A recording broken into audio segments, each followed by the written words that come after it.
So before I begin this WWE NXT review for April 25th, 2018, I want to take this time to thank all of you for helping me get this channel to 1,600 YouTube subscribers. So yesterday, I recorded the SmackDown Live review, and I went to upload the video, and then I went to check on any updates on the channel, and I realized that the channel has reached 1,600. As of this recording, the channel right now is at 1603. It's probably 1604, something like that.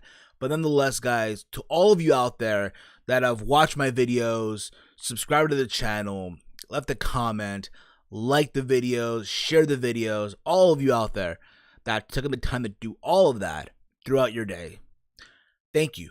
You guys are so fucking awesome. And I know for some people, 1,600 may not seem like a big deal, but for me, it's the small things that I appreciate, you know? Now, I am not that guy to come on here to make a prediction or shit like that when it comes to this channel and reaching something. But if I were to make one now, if it happens, it happens.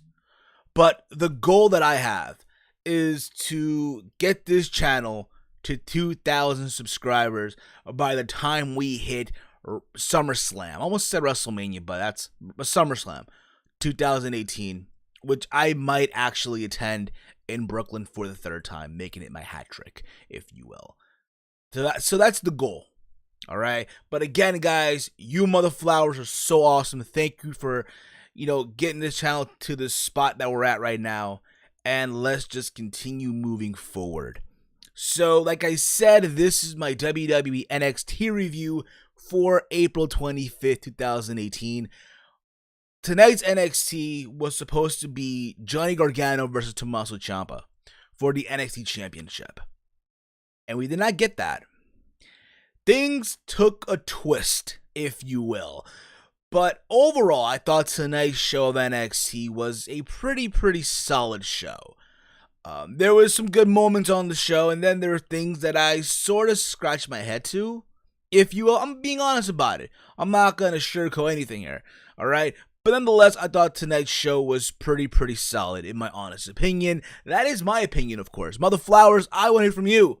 Down below in the comment threads of this video, give me your thoughts on the show. Did you like this show? Did you hate the show? What would you done differently? And all that fun stuff. And how did they got you? How did they get you with the whole Gargano and Ciampa segment? All right. Or if not, let me know on Twitter at HeelSteven, where I tweet throughout all these shows: Raw, SmackDown Live, NXT, pay-per-views, and above all else.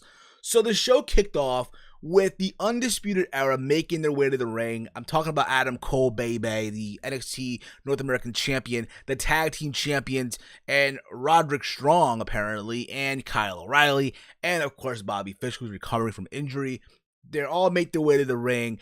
They're gloating about their championship dominance, right? Adam Cole said, hey, to relish at this moment that all of them have all the belts. Bobby Fish went on to say that, from the very beginning, NXT has always tried to put all of them back against a wall, right? They did it at TakeOver War Game. They did it in New Orleans. But they found a way to prevail, and look where all of them are at now, right? And then Roddy got on the mic, and he spoke about how people were wondering, why did he turn on Pete Dunne? Why Roddy? Why? And he said, all this time has been Roddy versus the world, but why does it have to be that way when it could be all of them fighting together? He talked about him in the Undisputed Era. He talked about how he could have easily won the tag title with Pete Dunne, but at the same time, he realizes that, hey, Pete Dunne doesn't care. Pete Dunne, the only thing he cares about is the NXT UK Championship. And there's a big chance that Pete Dunne might have turned his back on Roddy. But essentially that's what he was saying. And then Kyle O'Reilly got on the mic, and then he said, you know what? End of the day, things are going to change, and all of you guys are going to just bite the dust. Every tag team, everyone on the roster are going to bite the dust. And from here, we get Adam Cole saying that, hey, he's supposed to face Oney Lorcan tonight, and he believes it's an easy fight, that he wants every member of the Undisputed Era to go back, to go to the back, take a seat, drink a cold one, and watch Adam Cole do what he does best. And that is obviously win and all that fun stuff. We get the match. Oney Lorcan versus Adam Cole. I thought for what it was, it wasn't anything crazy out of the ordinary, oh my God, wow, if you will, right? But Oney Lorcan here in this match did this crazy uppercut, which I thought was like, holy shit, But essentially, keep this in mind, throughout this whole match, Adam Cole had his ribs taped up, right? From the beating from the ladder match at TakeOver New Orleans, and of course being that tag team match where he took that table spot as well. So they're doing this whole thing where Adam Cole is outside, outside of the ring, and he was literally just sitting there by the barricade, injured, right? Supposedly. So you had Kyle O'Reilly come out with the doctor trying to check up on Adam Cole.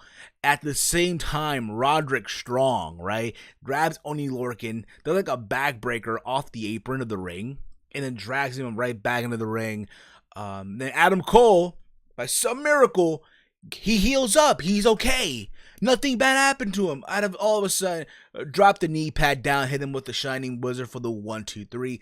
Adam Cole successfully, if you will, defended his championship against Oney Lorcan. The whole notion, hey, he needed help to win, even though he did say he didn't need the help of the Undisputed Era, but he got it anyway. Supposedly next week we're going to get Roderick Strong versus Pete Dunne. It's going to be a non-title match, but I like where things are going there, if you will, from what I've been hearing. So let's see how all this shit plays out. We get a video highlight or package about Shayna Baszler, how, she's now the women's champion, how no one's going to beat her, who can stop her, right? We get to an interview between, I guess, one of the ladies there, I think Kyla Braxton, I believe it was, who was interviewing, it was Kathy Kelly. It was Kathy Kelly interviewing Dakota Kai. And she asked Dakota Kai about the recent event that happened last week at NXT where Shayna Baszler interrupted the women's class and it caused Dakota Kai to walk away in fear. And you can just tell Dakota Kai was just shaking, right? She was shaking in fear. She didn't want to talk about it. Like, she is still traumatized from the beating that she received from Shayna Baszler weeks ago before TakeOver New Orleans. Or hell, even, before that as well. And Shayna Baszler interrupts her and says that, things are going to change now. This is her women's division.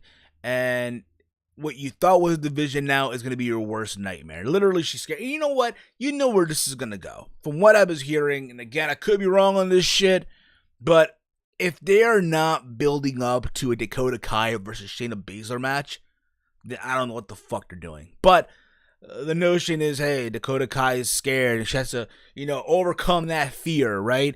Is she going to win the championship? I don't think so. And it's funny, too, because throughout the whole show, right, they were playing video clips of all the women that are in the women's division who could be a challenge to Shayna Baszler, right? They played a video clip of Candice LeRae, Aaliyah for some reason, who, let's be real about it, Aaliyah has barely been used on television, to my recollection, if you get what I'm saying. They showed a video clip of Lacey Evans, Vanessa Bourne, like I said, Candice LeRae. But the problem at the same time, when you think about it, it's hard for me to say, Candice LeRae, because Candice LeRae lost to Shayna Baszler at the Mae Young Classic.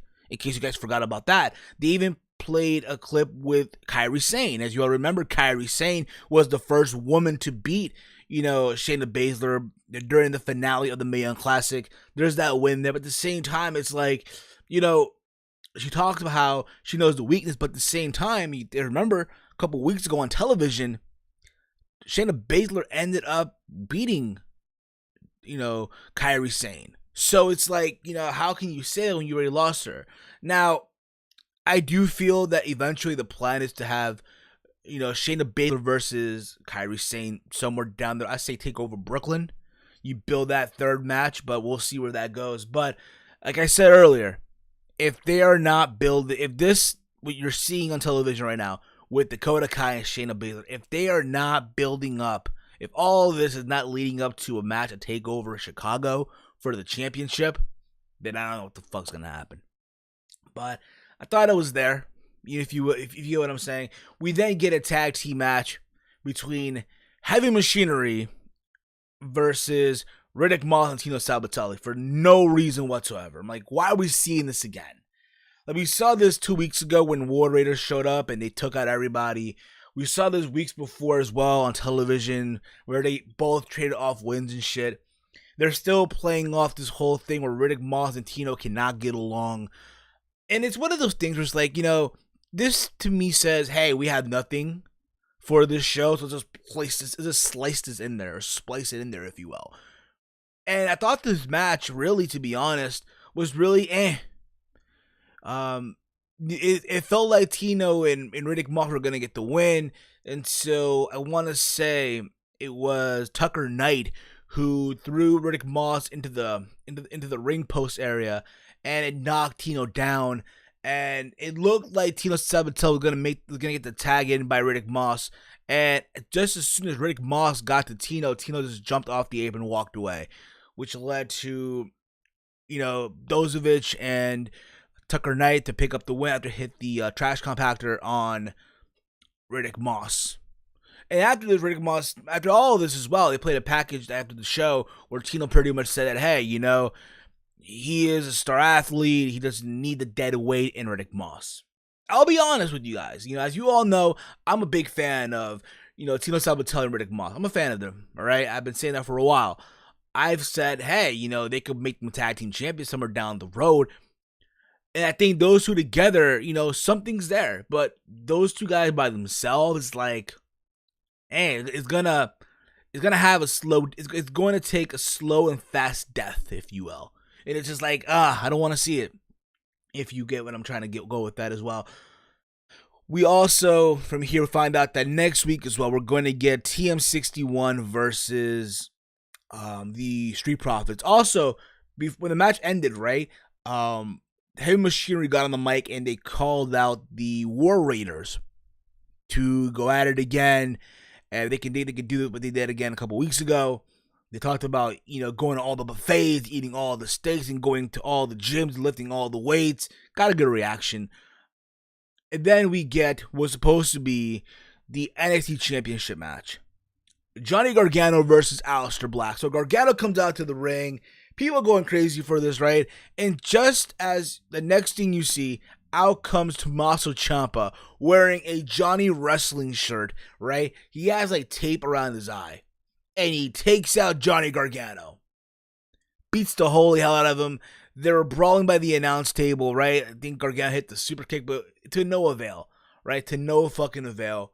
I want to say that Ciampa, then he had Gargano up, and he literally jumped, and they both went falling to like the stage area and shit. So pretty much something similar to what happened in TakeOver Chicago. And people were just in silence. Mauro Ranallo, freaking Percy Watson all got emotional with this shit as well. They're saying, how dare you, darn you, Ciampa, and shit like that. I thought it was great. And here's the thing about it, you just couldn't expect Gargano to get a championship match just that easy. No, something needed to happen here, and that's exactly what happened. Ciampa came out, he took out Johnny Gargano, and here we go off to the races. You had Candice LeRae come out after this with EMTs, try to check up on Johnny Gargano to see if he was okay, and they stretcher him all out, and you can see that the Full Sail backstage area is so small that it was tough to really just move the stretcher, if you will, through the hallway. So they opened the door, everyone's checking up on Johnny. You had, like I said, Candice LeRae, you had Cassius Ohno, trying to get Johnny into the ambulance, whatever, right? And when they're doing all this, you see Aleister Black with his championship feeling very disgusted, very upset. And I can't blame him. Hey, you're booked for a match against Johnny Gargano. You think you're going to get it? And no, you don't. And they put Gargano in the ambulance. They go away. And as they're leaving, right, the camera pans up and you see Tommaso Ciampa literally on top of a truck waving goodbye again. Waving goodbye. And again, I just thought that segment was amazing. And I'm looking forward to seeing the next layer into this, which led to Aleister Black to go into the ring, grab a microphone, right? And he's going to call out Tommaso Ciampa to fight him, essentially. And he gets interrupted by Sanity. We're talking about Killian Dane, Alexander Wolf, and of course, Eric Young. By the way, I didn't mention this earlier, but also Nikki Cross did a video thing as well with all the women as well. So that could be something else as well to see if eventually they have Nikki Cross have a match with Shayna Baszler somewhere down the road. But back to the whole main event thing, right? So you had Sanity come out, and Eric Young just gets on the mic, talks about how chaos runs everything, inner sanity, stuff like that, how, you know, what happened to Gargano, what have you. And then Aleister Black just cut him off, saying, if you want this, come get it. So we get, in replacement, we thought we were going to get Tommaso Ciampa, but no, we did not get that either. Instead, we did not even get Johnny Gargano, but instead what we got was Aleister Black versus Eric Young. Again, Eric Young is supposed to be the leader of Sanity, so it makes sense for the leader to get his opportunity, right? Now, they didn't actually make it official there was a championship match. I assume that it was, right? But it is one of those things where I thought this match, for what it was, for a short match that was impromptu, I thought the match was pretty good for what they did. There was a moment where Alexander Wolf tried to get involved, but Aleister Black took him out. And all of this led to Aleister Black winning with the fate of the Black Mass Kick, or the fate of Black, whatever you want to call it, right? And then out came Killian Dane, and the same thing happened to him. Got a fate of Black kick. So did Alexander Wolf eventually, right? So essentially, Aleister Black wins here, right? And he takes out all three members of Sanity before they all, I assume, head over to SmackDown Live. And that's how we close NXT. Now, I said earlier, I like where this is going with Gargano and Ciampa, because I get the feeling, and I guess it's like all of you motherflowers, they're going to add another component to all of this, Aleister Black, the NXT Championship. And I'm all for it. I'm all for that and to see where the story goes. The Johnny Gargano story is probably the most invested story right now. Let's be real about it. When Gargano got taken out, right? And it's crazy too, because when all that happened, all you heard was silence. Silence from everyone at Full Sail. Full Sail was supposed to be this annoying crowd that do all these stupid, smarky chants and shit like that, right? They were silent. It's like someone died in their families almost. Literally. And I look forward to seeing where this goes. I look forward to seeing where actually all this shit goes. But yeah, that was NXT. Next week, like I said, we're going to get Pete Dunne versus Roderick Strong. We're going to get TM61 versus the Street Profits. And of course, next week, we're going to get Candice LeRae versus Bianca Belair, which should be a fun match as well. Now, people were saying too, is there a possibility that Tommaso Ciampa could put his hands on Candice LeRae? As you all know, Candice LeRae on the indies used to do intergender matches. Honestly, I don't see it happening. I don't. I mean, if you want to give Ciampa that heel heat all the fucking way, I mean, they already did it. They already did it, and you just can't, there's no way you can out-top it. I guess you could by having him attack, Candice LeRae and have her get pile drive by Ciampa, but I doubt they'll do that, especially in today's environment of WWE, right? But we'll see. I doubt it, though. But overall, the NXT tonight was a very, very solid show, like I said. And let's be real about it, everyone was shook by that whole Gargano and Ciampa thing, all right? That's going to wrap up for me, guys. Like I said earlier in the video, I want from all you motherflowers. Now I'm in the comment of this video. Your thoughts on tonight's episode of NXT. If you liked it, if you hated it, let me know. If not, on Twitter. I will be doing a prediction video for the Greatest Royal Rumble sometime tomorrow. So be sure to, again, check your... Make sure you sub to the channel. Hit that bell icon. Be notified when I drop a video. Guys, thank you all again for getting the channel to 1,600. You guys are awesome. And off we go down to 2K. That's going to wrap up for me, guys. As always, hate, comment, and subscribe. Until next time, it's me. It's Steve. And Mother Flowers is wrestling and whatever. Mother Flower. But god dang, yo. Johnny Wrestling thought he had it easy. Ciampa's back, motherflowers. And Gargano ain't safe. Just saying.